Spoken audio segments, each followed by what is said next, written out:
In a world of seismic change, will your business shape the future or be shaped by it? How will we capture the imagination of tomorrow's consumers?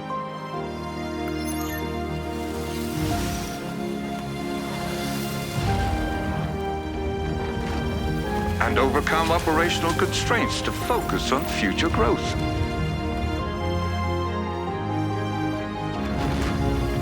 How will we harness technology and AI to shape the way we live our lives? And how will we unlock economic and social prosperity through environmental responsibility? With EY's full spectrum of services across sectors, we're all in to shape the future with confidence.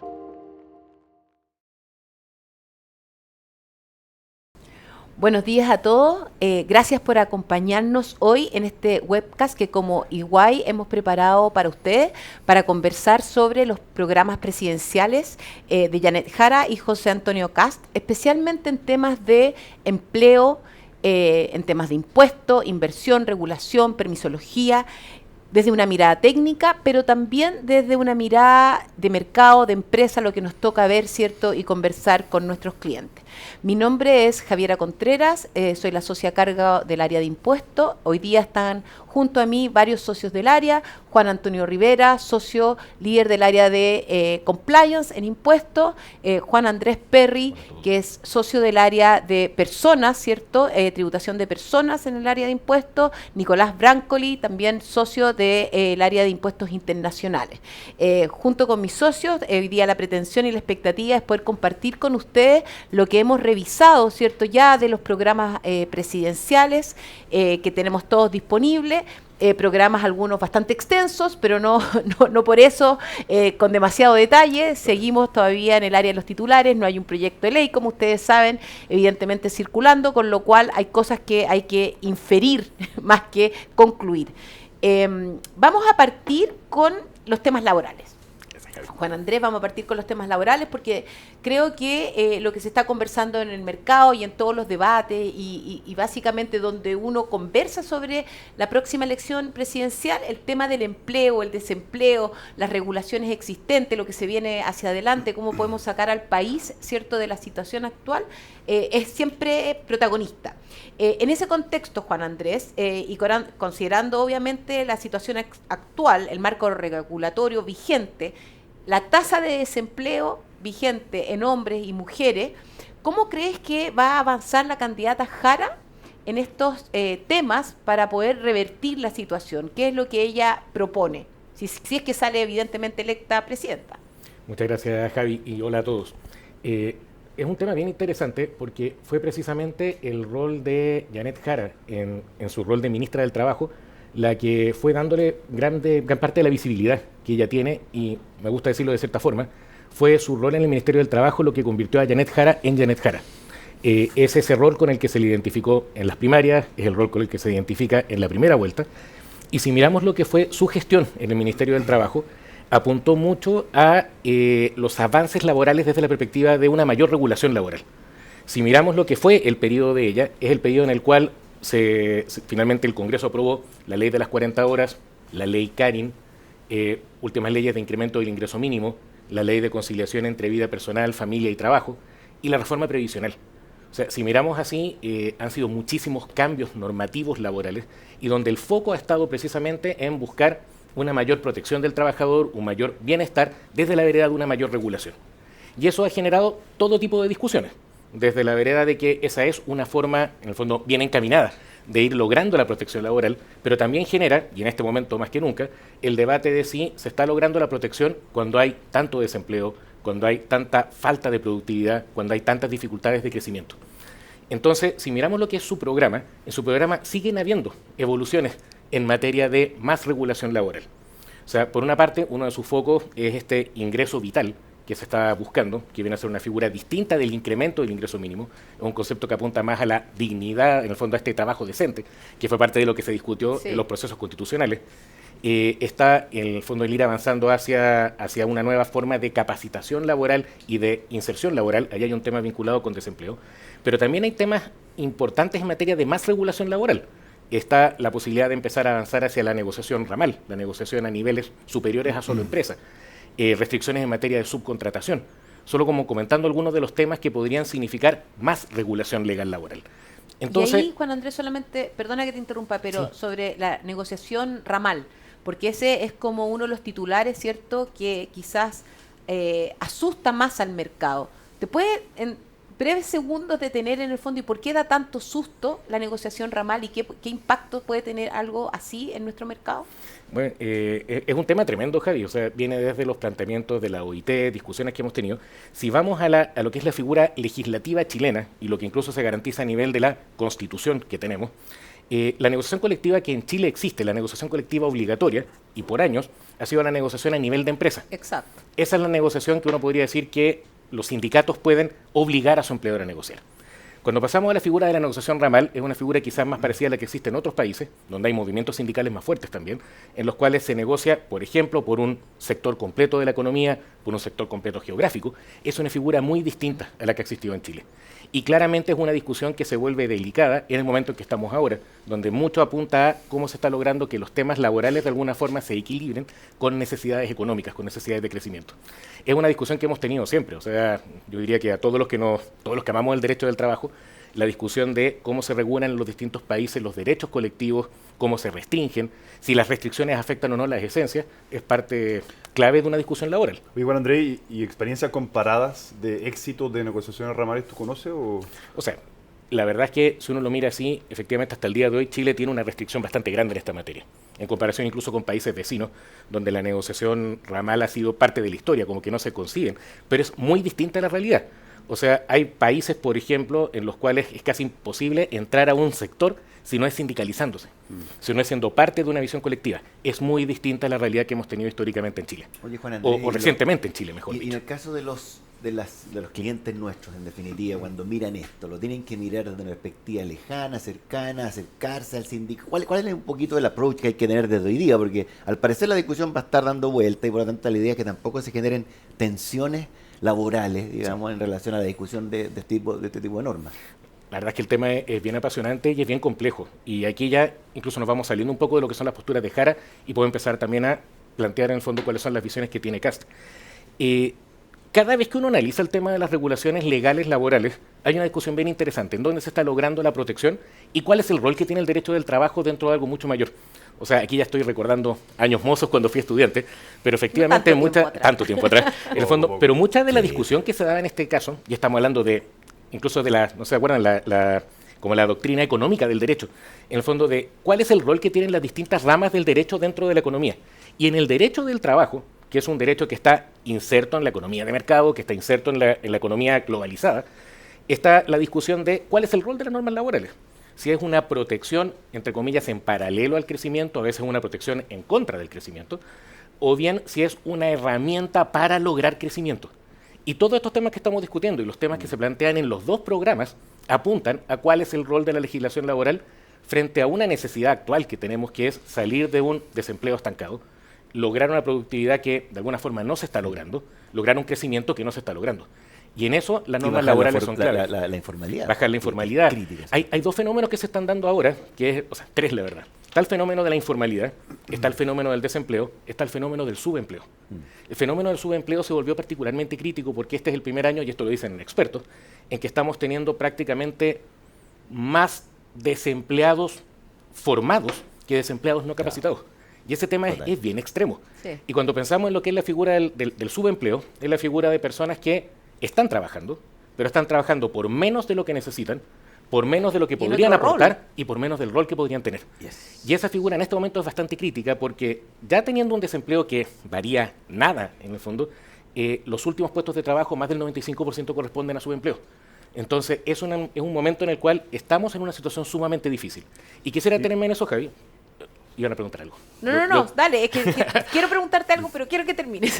Entonces, cuando uno mira en el fondo lo que son las propuestas de Jara, que era un poco lo que tú planteabas, sigue en el norte de buscar una regulación laboral que proteja al trabajador ya agrega un componente de buscar, de alguna manera, enfrentar el desempleo, generar más empleo, a través de una figura como es la Agencia Nacional de Empleo, con programas de capacitación. Pero el grueso sigue siendo Es protección. apuntando a protección a Es que través de quizás normas. ahí es donde uno ve la diferencia como esencial, ¿cierto?, entre las miradas que tiene cada uno de los candidatos, porque Así es. Jara y bueno, todo su sector enfatizan muchísimo, ¿cierto?, que no hay que perder estos derechos sociales que se han ido ganando, ¿cierto?, como en el fondo históricamente hoy día estamos mejor que nunca en términos de protección, hay que avanzar en lo Exacto. económico sin perder esa protección, y ese es uno de sus focos. Pero volvamos un poco a lo que dices tú, o sea, hoy día estamos en una situación de desempleo, informalidad, subempleo, y hoy día hay que ver, ahora centrándonos en cuáles son las medidas que cada candidato propone para generar empleo, ¿ya? Porque ya sabemos que Jara tiene un foco de protección, pero tiene que igualmente cumplir con generar más empleo, porque proteger a pocos no nos sirve de mucho. Hay un tema, quizás como para cerrar esta primera visión respecto de las medidas de Jara y luego pasar a las medidas de Kast. Uno de los temas que es como lo complejo de las medidas protectoras es que, por una parte, tienen un norte, que yo me atrevería a decir, esto ya es una opinión personal, tienen un norte que apunta al bienestar del trabajador y nadie puede estar en contra de eso. Obvio. El tema es, efectivamente, cómo lo gestiono cuando se convierte quizás en un agobio de cambios o directamente en un agobio de costos. Y eso es uno de los temas que ha sido parte de la discusión de las últimas normas laborales, porque efectivamente son normas que uno entiende claramente el por qué se lograron, cuál es el objetivo de la ley de las 40 horas, cuál es el objetivo de la ley Karin, cuál es el objetivo de la reforma previsional, cuál es el objetivo del teletrabajo que viene de la administración anterior. Si uno mira, en el fondo, hemos tenido grandes cambios en los últimos 3 gobiernos. En el gobierno Bachelet II tuvimos la gran reforma laboral que cambió todo el sistema de derecho colectivo. Durante el gobierno del presidente Piñera II tuvimos la ley de teletrabajo. Ahora, durante el gobierno del presidente Boric, tenemos 40 horas y todo lo demás. Insisto, la reforma previsional y muchas normas que al final, si uno mira, su implementación es indudable que implica mayores costos. O sea, Totalmente. si pensamos efectivamente... Para ser empresa hoy día es más caro. Claro, o sea, si pensamos, por ejemplo, en 3 de las últimas normas, e insisto, no estamos discutiendo su norte, estamos discutiendo su implementación. Respecto a la ley de las 40 horas, está la discusión de, ok, tengo la productividad que me permite cumplir con esta ley sin que me afecte, y a su vez, tengo que contratar más para poder hacer frente a estos cambios legales. Eso es una discusión legítima. Tenemos otra discusión que es la que tiene que ver con el ingreso mínimo. Llega un momento en el cual, de repente, algunas empresas no están en condiciones de poder seguir avanzando como venían avanzando cuando los costos van subiendo, y la reforma previsional que mantuvo la esencia del sistema previsional. Eso es sumamente importante aclararlo en todas partes. La reforma previsional no cambió el modelo de capitalización individual. Pero aumentó el costo. Tampoco cambió el modelo de AFP, pero sí implica un costo que soporta a los empleadores, que va avanzando y que ya partió este año. No, y dependiendo, obviamente, voy a decir una obviedad, dependiendo del volumen de trabajadores, aunque sean porcentajes pequeños por año, son más costos. Termina siendo un costo súper fuerte. Entonces, desde ese... Perdón, Nico, solo para terminar esa figura, tenemos esa discusión de un rol protector y al mismo tiempo cómo logramos enfrentarlo. Y eso nos lleva a un planteamiento completamente distinto, que es el que tiene José Antonio Kast, al título de la palabra, Nico, en el fondo, que apunta a abordar esto desde la vereda de la flexibilidad, de la adaptabilidad, como un vehículo para combatir el desempleo. Y es una visión tan interesante y compleja como la que es buscar a través de mayor protección, tratando de que esa mayor protección vaya acompañada de generación de empleo. Claro. Protección y flexibilidad son los 2 temas que son clave de toda la discusión. Nico. Sí, mira, escuchándote, Juan Andrés, se me ocurren un par de cosas. Primero, que claro, yo creo que uno no puede plantear esto como un término excluyente. Uno puede generar mejor protección laboral y también generar mejor y más empleo, ¿cierto? Pero es un tema de foco al final. Pero lo que me preocupa son estadísticas que hemos conversado nosotros, que básicamente que la informalidad en Chile ha subido mucho, está en un 26%, si mal no recuerdo. Estamos bajo los estándares latinoamericanos, que son sobre 50 en algunos países. Pero así todo, el 62% de los empleos que se crean en Chile son informales. Entonces es un tema de dónde poner el foco para crear esa mayor cantidad de empleo, porque al final no queremos cualquier tipo de empleo, queremos empleo formal, queremos de buena calidad, queremos que existan cotizaciones para proveer derechos sociales, para poder dar un montón de cosas que nos da el empleo formal y no nos da el informal. Entonces, ¿cómo juega eso con los focos de los distintos candidatos? En el fondo, la rigidez laboral, por un lado, o protección, y el foco de la flexibilidad y de fomentar ese aspecto. tomando lo que comenta Nico, vámonos a lo que serían las propuestas de José Antonio Kast. Quizás el corazón laboral que plantea José Antonio Kast es precisamente buscar una simplificación de las normas laborales, hacerlas más simples, hacerlas más concretas, y al mismo tiempo buscar la flexibilidad y adaptabilidad para hacer frente a nuevas formas de trabajo, y de esa forma buscar combatir el desempleo. La flexibilidad es un fenómeno bien interesante. En el fondo, los planteamientos que tienen, ya todo esto es un paréntesis, yo creo que pasa con todo y lo vamos a seguir viendo más adelante. En los programas siempre están muchas veces los objetivos que se buscan, uno podría llamar los titulares, y siempre falta la concreción. En ambos programas, yo me atrevería a decir que los programas de los candidatos que estuvieron en la primera vuelta también, siempre falta ese como último empujón de, ok, ¿cómo lo voy a lograr y cuánto voy a lograr? Vámonos a los conceptos de flexibilidad, que son conceptos bien complejos e interesantes. La flexibilidad laboral en general se entiende como la búsqueda de una menor regulación externa que va de dos caminos en general. Tener menos normas o bien entregarle a las partes la posibilidad de crear sus propias mejores normas. Y en ese sentido los planteamientos... darles el marco para que ellos acuerden. Así es. Y en ese sentido los planteamientos que existen en este momento respecto de José Antonio Kast apuntan a simplificar las normas y a dar espacios para que las partes directamente puedan fijar condiciones de trabajo. Y apuntan a temas que han sido parte de la discusión laboral de los últimos años. Que las partes tengan más autonomía respecto de jornada de trabajo, respecto de trabajo remoto, híbrido o presencial, respecto de distribución de trabajo pensando en la conciliación en la vida personal y familiar. La verdad es que apunta mucho a temas que se han discutido, yo diría que durante este gobierno, durante los gobiernos anteriores, que es la posibilidad de adaptar la regulación laboral a nuevas necesidades. Y en este caso hay una necesidad concreta, que es lograr más empleo. Y en ese punto señala varios aspectos que también hay que volver a hacer doble clic porque son todos interesantes y tienen necesariamente que ir acompañados de cómo se concretan. Parte de la flexibilidad que se plantea es en estas materias: jornada, horarios, lugar. También está la posibilidad de flexibilizar indemnizaciones por término de contrato, que es un tema que se ha discutido, yo me atrevería a decir, por décadas. La idea de que las partes creen un nuevo sistema de indemnización distinto que el que hoy día tenemos en la ley. Y sabemos las discusiones y sabemos el rechazo que ha generado cuando se discuten esas materias, pero vuelve a estar en el tapete. Está la posibilidad de que las partes creen un sistema que evite las distorsiones que presenta el sistema actual, es una discusión interesante.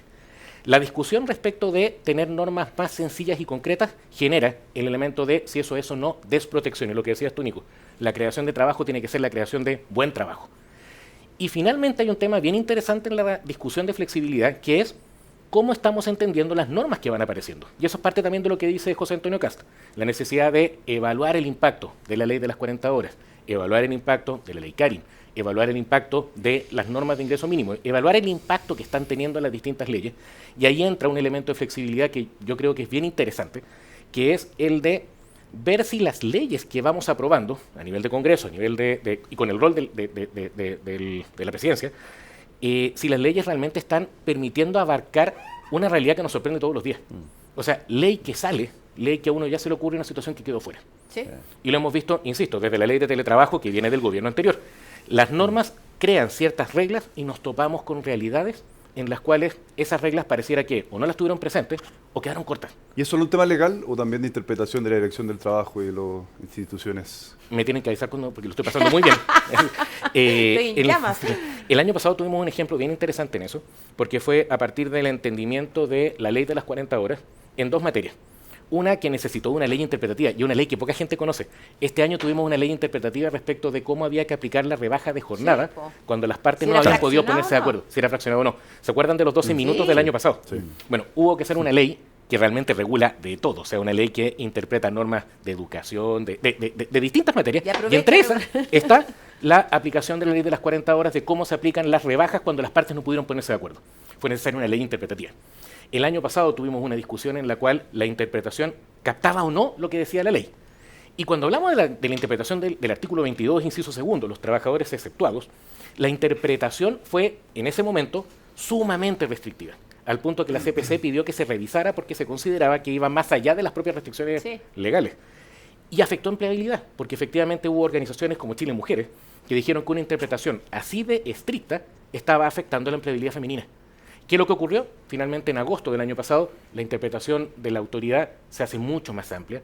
Me atrevería a decir que se hace más flexible en el buen sentido de la palabra, de buscar que más figuras quepan dentro de lo que dijo la ley. Y ese es un tema interesante de flexibilidad. La flexibilidad puede ser tener menos normas. La flexibilidad puede ser tener normas entregadas a las partes, que las partes fijen sus propias normas. Pero también hay flexibilidad en interpretar las normas de manera que quepan más en ellas. Claro. Y creo que eso es algo que es muy, muy poderoso en el concepto de flexibilidad y adaptabilidad como forma de generar más empleo. Esa es una de las medidas que tiene, que es el foco de las normas laborales que plantearía José Antonio Kast, distintas de las que plantearía Janet Jara, que apunta más a la búsqueda de protección laboral con más normas, unido a una búsqueda de mayor empleabilidad a través de la Agencia Nacional de Empleo, que es una nueva figura. Ahí en la Agencia Nacional de Empleo, perdona. Pero Juan Antonio Dayan. No tenía es que una... no te veía, no veía No, tu pero, mano. o sea, no sé si... A la pregunta después No, si lo pregunto que yo pasa es nomás. que como tenemos un tiempo restrictivo, ¿cierto? Para abordar muchos temas, quiero tratar de volver a nuestra agenda de temas.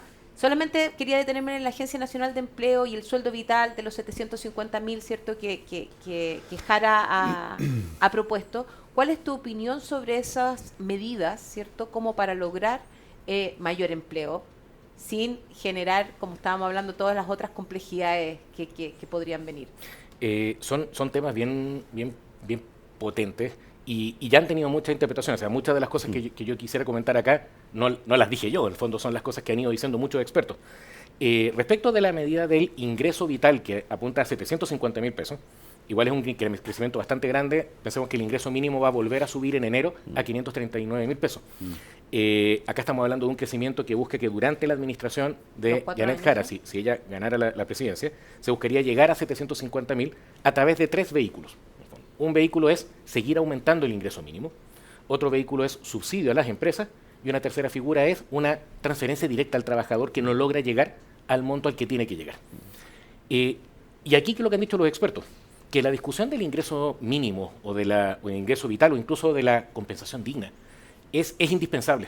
O sea, si miramos efectivamente lo que son las rentas en Chile, las rentas en Chile son bajas. Sí. O sea, aquí tomando información tributaria, aproximadamente el 80% de la población no paga el impuesto del trabajo.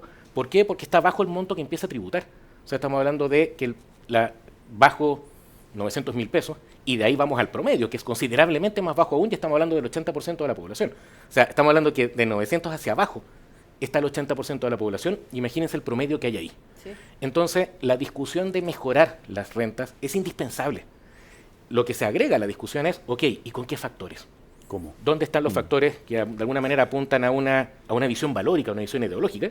Y por otra parte, ¿cuáles son los factores que realmente toman en consideración productividad, crecimiento, costo de vida, todos los indicadores que son más técnicos y económicos que permiten ver cómo esto se hace viable?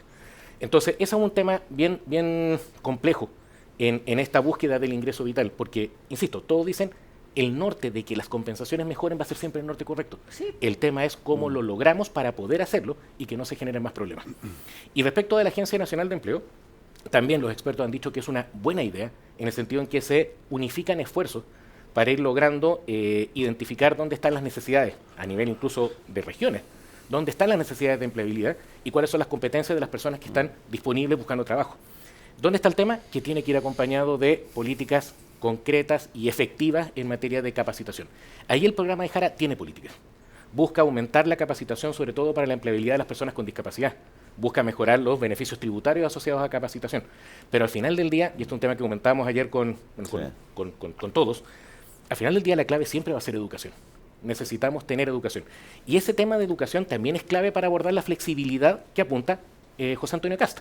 Si queremos lograr mejores regulaciones laborales a partir de una mayor flexibilidad, es que necesitamos tener trabajadores que sean capaces de protegerse sin necesidad de las normas que podrían protegerlos pero restringiendo otras cosas. Obvio. O sea, la única forma de lograr flexibilidad es que el trabajador esté en condiciones de poder protegerse a sí mismo, ya sea en grupo o a través de lo que aporta a su propio trabajo. Eso lo da la educación, eso lo dan en el fondo quizás otras medidas que también son importantes. Pero volvemos a lo mismo, en un 80% en el cual las personas tienen rentas así de bajas, en un nivel de crecimiento en el cual muchas personas crecen a partir del subempleo, se discute mucho, ok, ¿cuánta flexibilidad realmente puedo lograr desde esa vereda? Claro. Es indispensable la flexibilidad y la adaptabilidad, pero ¿cómo lo logro si todavía no cuento con los trabajadores que puedan realmente encontrar su propia protección y sus propias condiciones de negociar? Porque no tienen ese O poder. sea, aquí hay un desafío gigante para cualquiera, ¿cierto? O sea, es un problema que no se va a solucionar con un par de medidas, Exacto. ni en un par de años. Y no sé si les pasa, cuando uno discute esto, me pasa a mí, no siento que estemos hablando de blanco o negro. No. Siento que estemos hablando de diagnóstico medidas que compartido, debieran sí. ser Sí. excluyentes. Si es el cómo Debiésemos- solucionamos el problema, y ahí, Juan Solamente Andrés, dale. compartir un par de pensamientos nomás así, para no quedarme tan afuera, me siento Por favor. restringido aquí. En la teoría del desarrollo de los países, uno de los elementos fundamentales, como lo estáis hablando, es la educación. Pero la educación mirada en el largo plazo, como los 4 pilares que en definitiva Así explican es. el desarrollo de un país. Que es la inversión, que el último tiempo lo hemos visto como ha caído, los retiros de la AFP fue básicamente desangrar, ¿cierto?, un sistema de ahorro que nos haya permitido mantener una estabilidad bien importante. Pero las instituciones han tenido el último tiempo, ¿cierto?, ciertos quiebres, ciertas tensiones que han hecho que Chile sea un país más inestable en términos de estabilidad institucional. Pero el rol de la educación es crítico en esta cuestión. El tema es que uno no ve en estos programas una mirada de largo plazo. Todas estas medidas son de alguna forma bien reactivas. Independiente que tú hablas de la capacitación como un elemento crítico, fundamental, pero también tenemos que pensar en la primera niñez, en invertir abajo. Entonces, cuesta mirar, fíjate, en estos programas una mirada integral, donde Así el es. país en definitiva mire la educación como un elemento crítico para despegar. Pero no como una mirada ideológica ni sesgada, sino que más bien como un horizonte claro para el desarrollo de las personas. Entonces, eso como que cuesta, fíjate, extraerlo de estos programas. No, y la data que hay es que Chile es de los países que más invierte el Estado en Claro. educación, y estamos rankeados los 3 de más abajo Total. en mediciones globales Total. sobre la efectividad de nuestra educación. Entonces acá estamos gastando plata, Sí. el problema es que la estamos gastando mal. Así es. Entonces ahí hay un tema, pero Solo parece... yo sé que- quiero una pregunta una- más. No, comentar un tema que va de la mano a lo que decía Juan Antonio. O sea, cuando se discuten los temas de educación, inevitablemente se cruzan con muchos otros temas. Por ejemplo, cuando se modifican temas de la regulación respecto del pre y postnatal, está la protección del menor y después luego donde entra la educación del menor como una figura indispensable como sociedad. Ambos candidatos apuntan a mejorar las normas de sala cuna. Y ese tema yo creo que es bien interesante. O sea, ambos buscan la sala cuna universal, que no tenga las restricciones que son distorsiones, como por ejemplo que no esté limitada a un número de mujeres, que tenga un cofinanciamiento estatal y privado. En eso, curiosamente, coinciden bastante. Jara agrega también un tema que es, a nivel internacional, realmente interesante, que es el rol que tiene en la empleabilidad el postnatal masculino. En el fondo, ese es un tema Pero que... quiere hay- un postnatal masculino obligatorio. Sí, obligatorio. Que en muchos países en donde se ha logrado la mayor inserción laboral femenina y el mayor desarrollo de carrera de mujeres hasta llegar a los puestos más altos, son países en los cuales las normas de protección de maternidad realmente no hacen diferencia entre hombres y Claro. mujeres. Interesante Y ese- saber el costo que hay detrás de un Exactamente, programa y nuevamente falta eso. de ese pero calibre. pero lo que Y quería efecto destacar... en desempleo también, no sé si... O sea, lo que quería destacar un poco es que ambos apuntan al tema de sala cuna, Sí, sí, que ambos sí. apuntan a ese tipo de figuras, y creo que hay dos temas que, insisto, muy breves, los podemos, si que queda más tiempo volvemos. Uno de los temas más interesantes del programa de CAST es precisamente este cruce con la tributación corporativa, Sí. que significa Es que fomentar... ahí va yo no- mi pregunta. Javi, por favor, tu pregunta. No, quería tu opinión respecto a esa medida, porque para ir transicionando, cierto, el tema de impuestos, que es otro de los grandes pilares, ¿qué te parece a ti esta medida que es bien creativa, cierto, que ha propuesto CAST sobre dar este crédito, cierto, contra impuesto de primera categoría, bajando la tasa efectiva de las empresas para aquellas empresas independiente de su tamaño, que eso es importante porque puede generar cierto resquemor, cierto, ver a una empresa de aquellas no consideradas pymes, sino grandes, Sí. cierto, bajando su tasa efectiva, porque busca la contratación de esos puestos o empleos vulnerables. Es sumamente importante al punto que uno quizás podría tratar de resumir las dos propuestas laborales de CAST en esas dos, en la flexibilidad y adaptabilidad como una forma de buscar ir paliando el desempleo, y por otra parte este cruce con lo tributario, que implica en el fondo darle de alguna manera cruzar los efectos corporativos que tiene una compañía desde la vereda de su propia tributación, en la medida en que trata de que los trabajadores no pasen a una categoría de informalidad.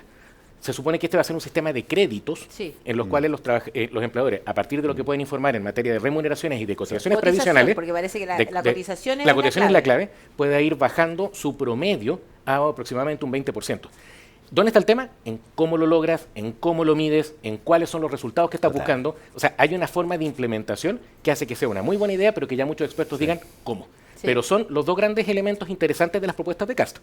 La flexibilidad y adaptabilidad y este cruce tributario corporativo con la protección del trabajo informal. Buenísimo. Oye, ya, transicionando al tema de impuestos. Yo me quedo con porque varias preguntas, No, pero porque por nos favor. vamos a quedar pegados hablando de temas laborales ¿Para porque qué son me demasiado invitan si interesantes. saben cómo me pongo? Pero pasando al tema tributario, ¿cierto?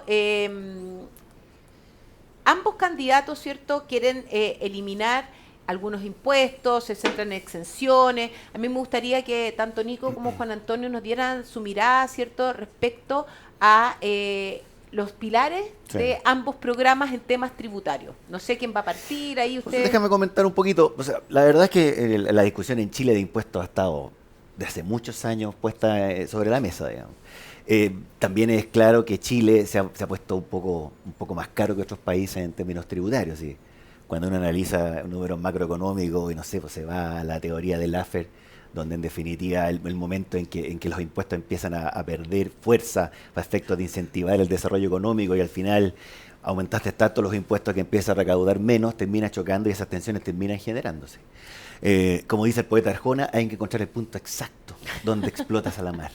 Si te pasas de ahí, entonces esta cuestión empieza a colapsar. Entonces es crítico para nosotros tener esa discusión. O sea, tenemos hace mucho tiempo que la OCDE nos dice, oye, la tasa de impuesto corporativo máxima es 23%. Ese es el promedio. Nosotros, Chile, 27%. Venimos de una época súper antigua. Yo ni nacía, digamos, cuando en Chile se tributaba el 15%. Pero si uno mira la rentabilidad como país, digamos, y los crecimientos económicos, fueron los años cuando Chile tenía la tasa más baja de impuestos de primera categoría, fueron los años en que Chile creció más. Y por lo tanto se dio esa relación correcta entre una recaudación y un crecimiento económico. Y por lo tanto esa tensión que empezó a quebrarse ya en la época de la reforma de Michelle Bachelet es lo que hoy día nos tiene un poquito estancados en ese aspecto. Entonces la discusión tiene que estar. Encuentro que son formas distintas de abordar la discusión. O sea, independiente de eso, tenemos números macroeconómicos súper malos. O sea, tenemos un déficit fiscal del 2,4%, algunas proyecciones dicen 2,9%, tenemos una deuda fiscal del 40 y algo por ciento. O sea, tenemos una situación donde los impuestos son críticos y por lo tanto tampoco puedes eliminar esa discusión. Independiente que Kast tiene algunas ideas que son bastante interesantes, Jara por otro lado apunta a que, oye, dejemos de discutir tributariamente, veamos cómo implementamos las normas que el año pasado ya se habían puesto o sea, se deben implementar y se aprobaron, pero también, o sea, estabilicemos el sistema porque venimos de una cantidad de reformas tributarias enormes. La discusión tiene que estar ahí puesta. Entonces, un poco entrando en materia particular, José Antonio Kast, lo primero que hace es disminuir la tasa de impuesto corporativo. Y esa cuestión es crítico para los negocios. O sea, alineándose con la OCDE. Uno lo ve, y se alinea completamente, uno lo ve en las conversaciones con los clientes, cómo esta cuestión de alguna manera ha ido empujando los balances de las compañías con un impacto enorme. ¿Sí? Pagar el 27% al impuesto corporativo de verdad tiene una situación que repercute en precio, que repercute en competitividad, que repercute en definitiva en querer invertir en una compañía. Piensa tú que el candidato Kaiser, que si bien no pasó, tenía la idea de volver a la reinversión, o sea, la reinversión cero. O sea, hoy día el tener plata en un negocio tiene un costo enorme de poder transferirla a otra. ¿Y qué ocurre entre las empresas? Empiezan a haber cuentas corrientes, mercantiles, aparece impuesto interno, cuestiona esas estructuras, pero que de alguna forma es la manera en que uno va repartiendo la riqueza y generando, en definitiva, a través de múltiplos, un crecimiento del negocio. Pero ese tema, esas restricciones hoy día nos están asfixiando harto, fíjate, y uno lo ve en los negocios. Entonces, bajar esa tributación, aunque sea en 4 años, implica, ¿cierto?, un desafío no menor, porque al final, si uno tiene un déficit fiscal y uno lo compara con lo que implica disminuir la tasa de impuesto corporativo, es un desafío bien significativo. Eso con una medida adicional, ¿cierto?, que son estas eliminaciones de la tasa, las transacciones bursátiles, con baja presencia bursátil, que sí, tiene un impacto, pero tampoco es sumamente acotado. El otro es bien importante, y el otro además se mete en los estados financieros. O sea, si tenemos una rebaja del impuesto corporativo, eso inmediatamente tiene una directa aplicación en los reversos de aspectos más técnicos, diferencias temporales, decisiones tributarias que uno tomó, lo que implica entonces al final mejorar la posición del balance, mejorar la posición de caja, y esa caja utilizarla en contratación, aumentar sueldos, pagar la reforma de pensiones, y en definitiva se da un espacio ahí De más o impulsar la menos, economía, más y o además menos somos interesante. más competitivos a nivel internacional también. Po. O sea, Chile se hizo caro, es un hecho. Exacto. Y por lo tanto, cuando uno lo compra, independiente que cuando uno mira los números OCDE, Chile cuando ve los impuestos en relación al porcentaje sobre el PIB, todavía seguimos siendo quizás de uno de los países más caros. Pero tampoco nos vamos a comparar con Brasil, tampoco comparemos con Argentina, no queremos estar en esa liga. No, Se ha hecho menos rentable para la inversión. Totalmente. Entonces, total. eso desde el aspecto. Y lo otro, bueno, desde la óptica Jara, es más bien apuntar a las exenciones, apuntar a estos informes antiguos que ya conocimos en años anteriores, donde en definitiva había todo un listado de exenciones a las que uno podía echar mano, que ya se echaron mano para la PGU. Y ya vimos el informe financiero de la época, lo comparamos con la realidad de la recaudación, y la verdad es que son mundos totalmente distintos. Pero pareciera ser que Jara como que no quiere tocar mucho No, el status quo, ¿cierto?, totalmente. del sistema tributario, lo quiere dejar Totalmente. ahí y a lo mejor hacer Exacto. pequeñas Tal cual. cositas, Sí. ¿cierto? Sí, y su foco son eliminación de exenciones, basado en este informe de la Comisión Vergara en su minuto, que no sé si se acuerdan, pero dio un montón de recomendaciones de qué exenciones modificar, ¿cierto?, y qué exenciones eliminar. Y que fue una comisión bien transversal de varios especialistas de distintos background. Y lo que yo echo de menos en el programa de Jara es un poquito de detalle de qué exención y cuál es el impacto de eso, ¿cierto? Porque habla de eliminar exenciones, pero no se dice por qué. Yo entiendo, ¿cierto? Estamos Sí. en un momento político, no creo que quiera decir que quiera eliminar la renta la presunta y los camioneros se le vienen encima. Entonces, probablemente hay un tema político ahí, pero la eliminación de exenciones es el caballito de batalla de Janet Jara, porque su tesis es clara, dice: no voy a tocar las tasas, voy a recaudar más con eficiencia, modernización y exenciones. En cambio, la tesis, como decía Juan Antonio, la tesis de José Antonio Kast es distinta. Dice: la tasa de impuesto de primera categoría ha subido del 2010 de 17 a 27, hemos crecido muy poco. Otros países han tomado este camino de reducir tasas, nosotros vamos en el sentido contrario. Se cita también, de hecho, en el programa de Kast algunas experiencias comparadas. Estados Unidos, como ustedes saben, que Trump bajó de 35 a 21. Irlanda bajó hace muchos años a 12,5. Irlanda cuadriplicó en los últimos 20 años su PIB. O sea, son ejemplos que obviamente no son de una única causa, no solamente por eso, o por una rebaja de No, tasas se explica. Hay que tener un contexto Y regulatorio, millones de totalmente, otras cosas. ¿cierto? Seguridad jurídica y un montón de otros factores que influyen, pero la tasa puede ser uno de los elementos que puede también ayudar, ¿cierto?, a que el inversionista se sienta más tranquilo. Igual son temas que son polémicos en los estudios. En el fondo no hay estudios claros que muestren. Matei citaba uno de Bold Economics, pero no hay un consenso de cuál es el impacto de la reducción de tasa en el crecimiento. Algunos dicen que son efectos más temporales que nada. Pero la verdad que son temas polémicos. Incluso la exención a las ganancias de capital que propone Kast, en la Comisión Vergara hubieron distintas opiniones. Exacto. Y no hubo un consenso sobre esa exención particular. Entonces, son temas que generan debate. Pero además pareciera ser que ese informe, ¿cierto?, y todo lo que vino después con respecto a ese informe, al final como país nos faltaba datos, nos faltaba en el fondo procesamiento de esos datos que nos pudiera dejar tranquilos que la medida que se tomara iba a tener el impacto buscado. Entonces, también me parece que depender de ese informe como guía o como hoja de ruta, ¿cierto?, es un poco limitado. Siendo que el mismo informe dice: me faltan datos. Exacto, ¿no? Y después vino todo lo que se vio en prensa, ¿cierto?, sobre que los datos en Chile se hicieron ciertas conclusiones de que había una evasión. El informe Llorat, ¿cierto?, Sí. de la evasión, que decía que era superior a un 50%, después se discutió mucho que los datos que era tampoco... imposible. O sea, No, Entonces, hubo que eliminar algunas efectivamente, normativas como la del leasing, por ejemplo, que parecía que ahorraba impuestos, pero a ojos de todos los que trabajábamos en esto no veíamos ¿de dónde dónde? estaba. Pero sí me gustaría complementar que en el programa de Jara también habla harto de alianza público-privada, habla harto de aspectos sectoriales, en minería, en litio, en las navieras, o sea, en transporte. Sin embargo, no habla desde cuál sería el aporte estatal fundamentalmente en términos tributarios. O sea, si va a haber, no sé, la industria forestal, un antiguo de L701, donde vamos a incentivar en definitiva la reforestación a través de incentivos tributarios como bien marcados. Pero sí, Janet Jara es clara en el aspecto de mejorar el I+D. I+D interesante, Ahí sí. le mete mucho. Sí. A nosotros nos parece bien prudente porque hemos estado viendo este último tiempo un cambio bien radical en las compañías, mucha inversión Sí. y por lo tanto la idea es poder mejorar el proceso. Además de incentivar el crédito multiplicándolo, ojalá por 3, que es más o menos el ratio Sí. que uno estima y que nos pondría niveles internacionales. muy comparable con otros países, pero también incorporando la I adicional, o sea, innovación, o sea, investigación, desarrollo, más innovación. O sea, que no sea solo la ciencia más dura la que entra en este crédito, sino que también las modificaciones que el contribuyente, naturalmente con regulación y todo lo que tú quieras, pero regulaciones que sean más flexibles, que sean más simples. O sea, Sí. postular hoy día al crédito de +D tiene su engorroso, proceso, o sea, necesitas mucho requiere apoyo. de mucho apoyo, requiere de mucha información previa, requiere de mucho estudio inicial, y al parecer ahí tenemos un espacio de simplificación que sin duda nos podría ayudar. ¿No? Y siendo el país que somos, en el fondo pequeño, ¿cierto? No somos un Brasil, no somos una Argentina, nosotros tenemos que depender de la innovación probablemente mucho más que Así otros, es. porque tenemos que tener ventaja competitiva. Oye, y Cast ha propuesto reinstalar un sistema de impuestos que podría favorecer finalmente la tributación personal, ¿cierto?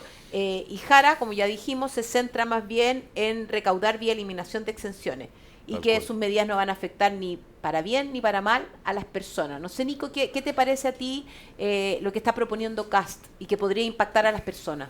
Sí, efectivamente, él propone, estos son propuestas bien escuetas, ¿cierto? Sí. Con Titulares. titulares, como tú comentaste, pero efectivamente él propone una integración total. ¿Qué significa eso para los no especialistas? Que el impuesto corporativo de 23% eventualmente sea crédito total, es completo, contra el GOAC complementario. Y eso es una propuesta interesante que Juan Antonio ahí quizás puede explicarnos de un punto de vista de simplificación del sistema, cómo puede mejorar esa integración. Pero la verdad que es interesante. Nosotros tenemos una tasa efectiva en el peor escenario, ¿cierto?, de un 44 o un 45, que varios de ustedes la habrán escuchado, que es muy alta, ¿cierto? Hay gente, economistas, que dicen que es casi que expropiatoria, confiscatoria. Es una discusión aparte de esa, pero efectivamente es una tasa alta. Entonces, esto ayuda a mejorar un poquito la tasa efectiva de las personas.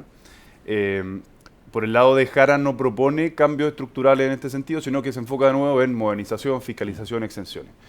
Y relacionado a esto, un punto que al final esto ha estado, ¿cierto?, en varias discusiones de política pública. La gran discusión de fondo es cómo Cast va a lograr, ¿cierto?, reducir 6.000 millones en el gasto fiscal, recaudar más, creciendo más, sin aumentar deuda, que ha subido del 2010, ¿cierto? Es un mago. Ha subido desde un 12% el 2010 a un 42%, como decía Juan Antonio el día de hoy. Entonces ya estamos en una zona roja de endeudamiento, ¿cierto? Entonces, ¿cómo logramos eso sin aumentar la deuda? ¿Y cómo logra Jara también recaudar más, porque promete recaudar más, sin subir la tasa, sin modificar si no ningún tipo de recauda, impuesto no tiene cómo y pagar sin todos los aumentar programas deuda? sociales, o Entonces, sea, ese número, ¿cierto?, el dato de cómo, eso diría que es crítico. transversal, que no se explica, y vamos a tener que ver cómo el futuro presidente lo resuelve.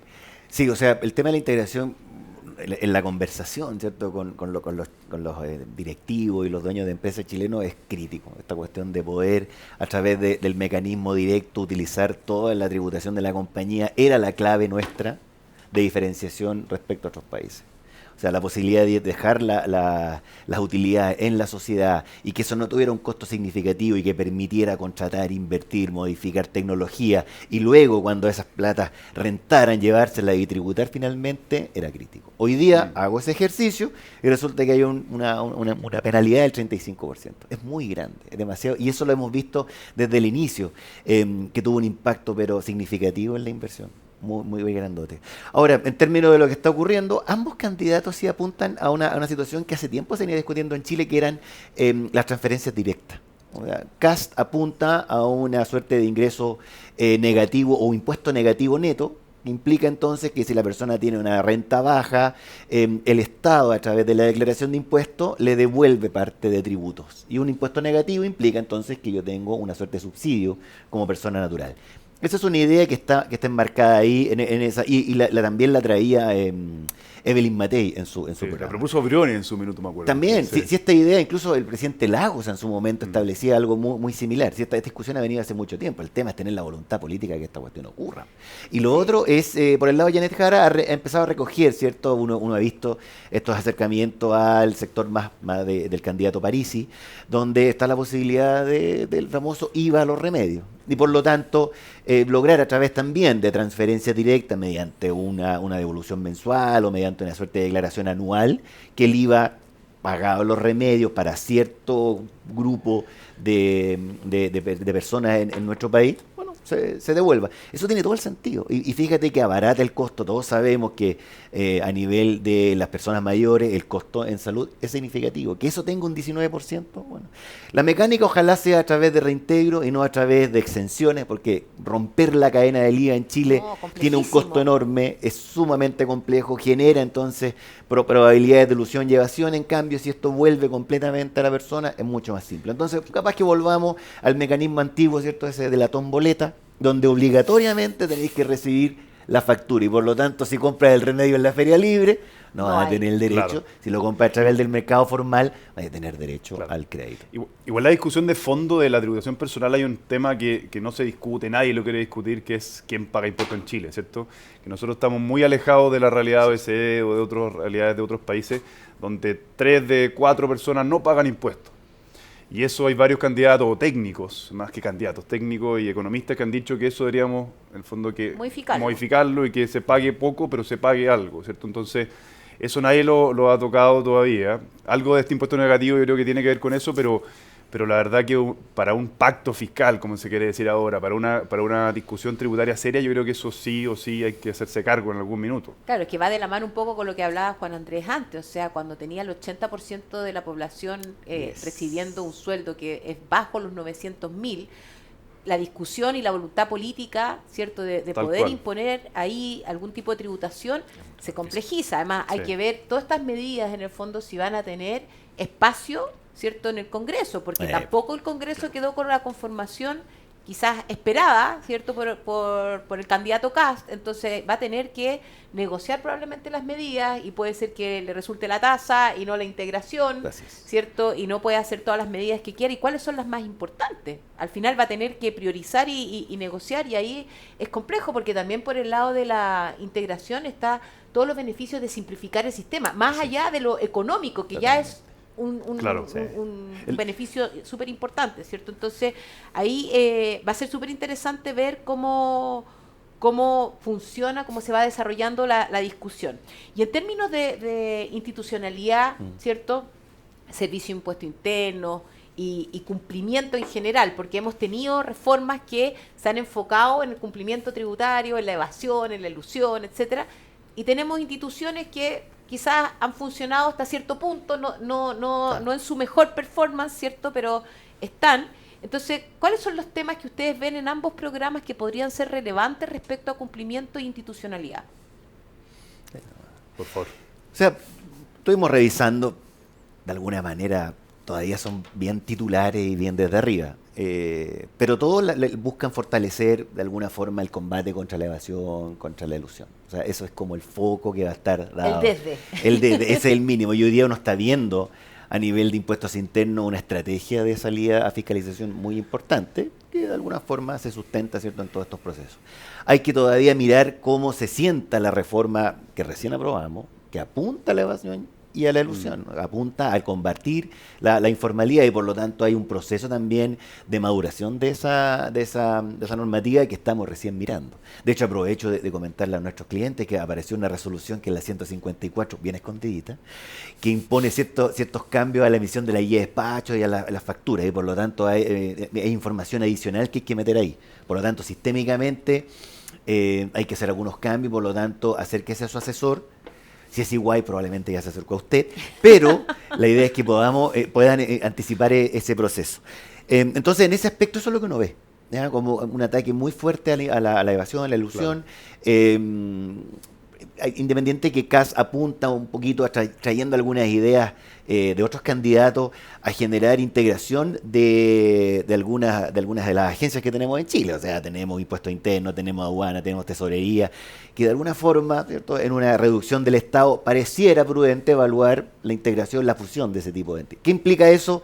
Menos tramitación, más certeza jurídica, probablemente plazos más cortos, pero eso, claro, es parte de la discusión que probablemente vamos hay que ver teniendo de en el detalle, futuro. Y es porque- muy dura esa discusión a nivel del Congreso. Exactamente. Ahora, uno agradecería en el fondo que todas estas instituciones que te piden los mismos papeles, en el fondo, estuvieran mejor conectadas y actuaran Claro. como una sola, ¿cierto? Pero va a Claro, ser se complejo. hablaba harto de, o sea, unos candidatos hablaban mucho de la defensoría, de los derechos del contribuyente. Entonces, la verdad que lo que uno espera es básicamente certeza jurídica, plazos certeros, y de alguna forma un trato que sea sumamente directo con el contribuyente Fluido. y súper rápido. Entonces, hoy día vemos mucha, sobre todo en el nivel de las grandes empresas, retención de las devoluciones, procesos largos de fiscalización, que al final lo único que hacen es desconcentrar a las compañías del foco, que es generar negocio. negocios, generar empleo y en definitiva darle dinamismo a la economía. Y por lo tanto en ese aspecto uno esperaría que una reforma tributaria, tanto de Janet Jara como de Kast, apunten muy fuerte en esa dirección. Y en términos de seguridad jurídica, perdón.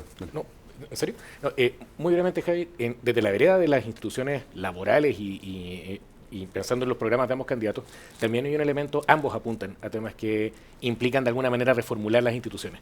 En el caso de Kast, uno de sus focos es abordar la dirección del trabajo.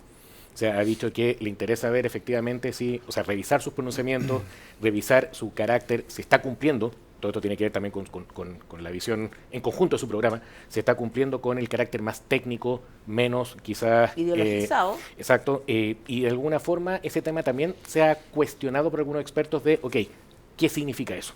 Pero efectivamente está el tema de revisar la dirección del trabajo. Y en el caso de Janet Jara, la Agencia Nacional de Empleo es también una forma de sistematizar distintos esfuerzos y distintos órganos para lograr una mejor empleabilidad. Así que en ese caso ambos apuntan a eso. Y si tomamos un poco lo que tú decías, Juan Antonio, de las dificultades que estamos viviendo, también desde la vereda laboral, el tema de la saturación de los reclamos administrativos y cómo no lograr salir de ahí, la judicialización de los reclamos, es un tema que ambos candidatos tienen que abordar. O sea, sin ir más lejos, más del 40% de los reclamos que ha tenido la Dirección del Trabajo en el último año son ley Karin. Y sabemos que están saturados, y sabemos que pasan a tribunales, y sabemos que la Corte Suprema incluso le dijo a la Dirección del Trabajo, resuelva en 30 días.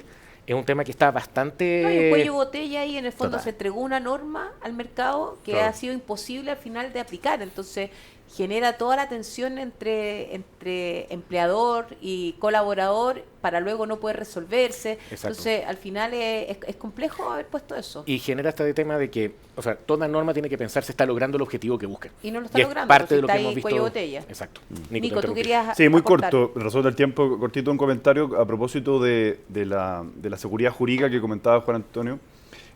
Kast propone un estatuto de inversión extranjera que creo que es interesante.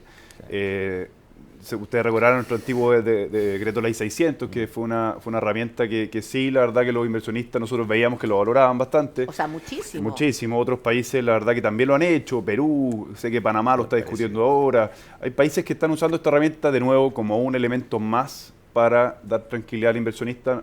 No va, por sí solo no va a funcionar y no va a ser suficiente, pero es un elemento que te puede dar seguridad, porque uno de los aspectos es la invariabilidad tributaria, que ahí podemos conversar ciertos plazos. Kaiser decía 50 años, Claro. pero la verdad que el hecho de tener un estatuto, un contrato ley, como era antiguamente con el decreto Ley 600, creo que es una tranquilidad al inversionista que puede ser valioso de cara a dar Sí, seguridad y ahí, Nico, al yo creo extranjero. que al comentarte eso, porque lo encuentro súper interesante ese tema, porque las industrias que hay en Chile son inversiones que requieren de muchos años largo para plazo. rentar. Mm. O sea, cuando pensamos en la industria forestal, en la industria minera, Tal en la cual. industria del salmón, o sea, este no es un negocio que tú paráis en 6 meses Sí. y empezáis a rentar al año 1.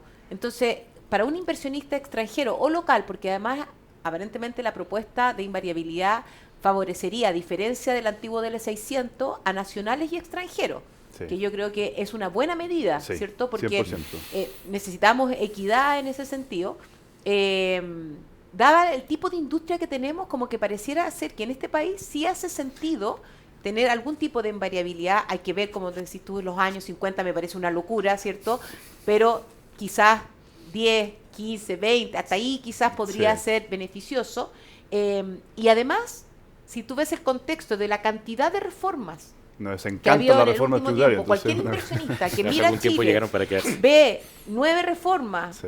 en los últimos años, ¿cierto? Que han cambiado muchísimo la regulación.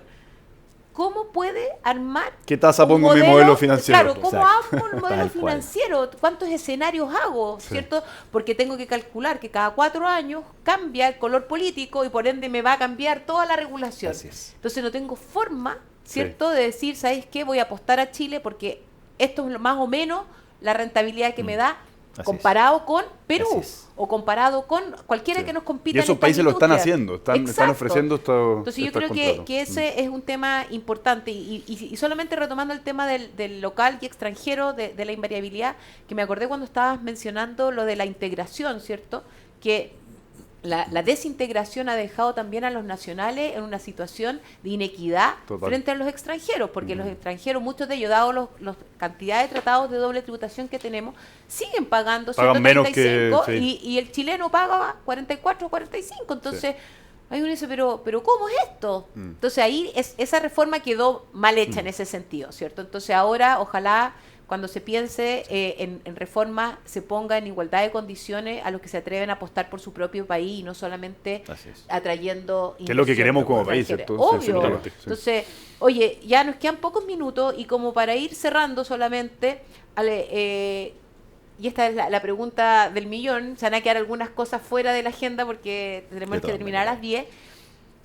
¿Qué echaron de menos o qué les hubiera gustado ver en las propuestas que no está? ¿Ya?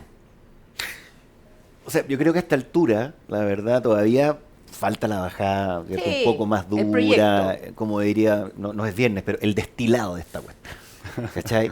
Como para un poquito entender ya cuando esto se baje a un documento. Pero ¿qué uno esperaría? Primero que si se va a reintegrar el sistema, se ponga como foco la simplificación del mismo. O sea, si nos vamos a encontrar con ahora registros tributarios adicionales No. que cambian la tributación antes del 2016, entre 2016 y 25, y No. O esto se sea, ha transformado en una locura. O sea, ya es complejo cómo está la declaración de impuestos y si a esta cuestión le metemos, pensé que, porque hay gente creativa sí, en los equipos, en que todos tiene que lados, en justificar, todos lados. tiene que justificar Entonces, su hay que existencia. justificar. Y lo otro es pensar en algunas políticas de inversión. Tuvimos una súper buena experiencia con la depreciación instantánea en la época del COVID.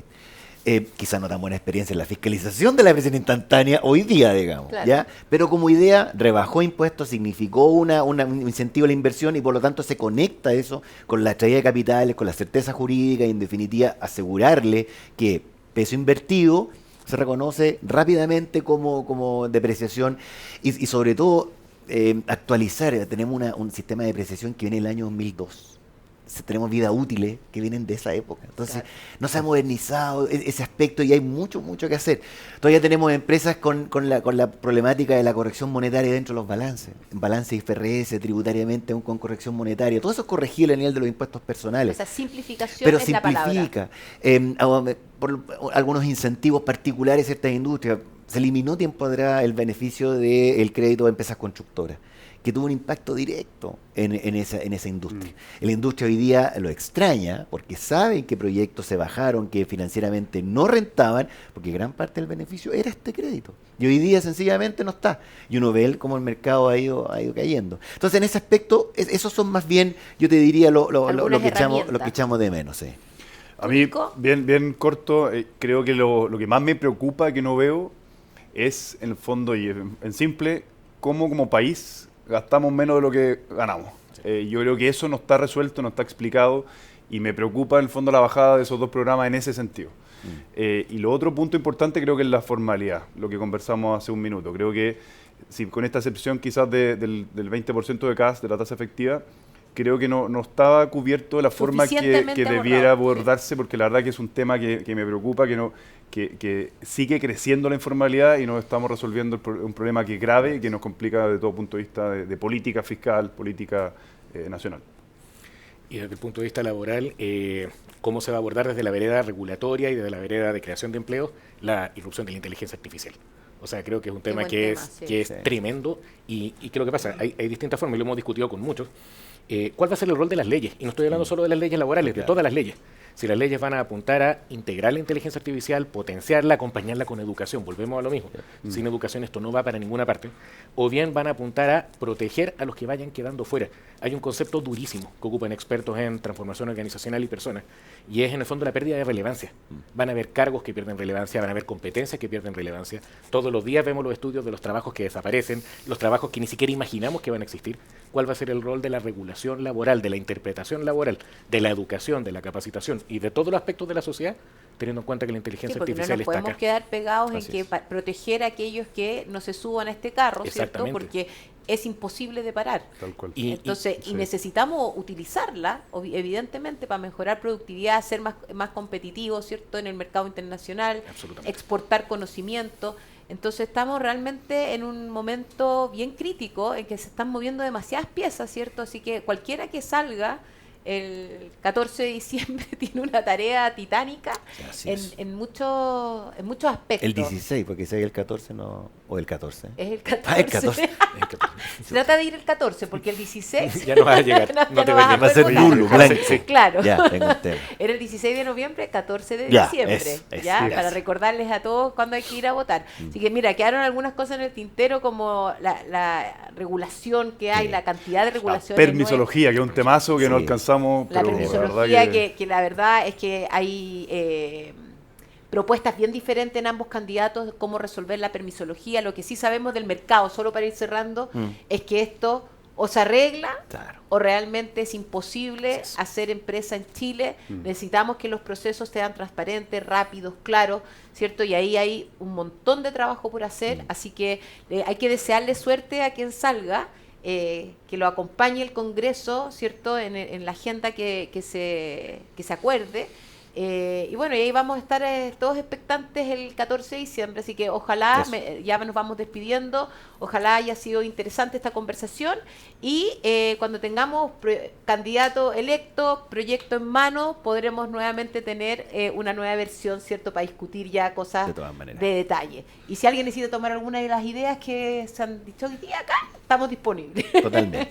Así que eso, muchas gracias a todos los que nos acompañaron Muchas hoy gracias a día todos. y nos estamos viendo en una próxima. Gracias a todos. Gracias a todos. Chao.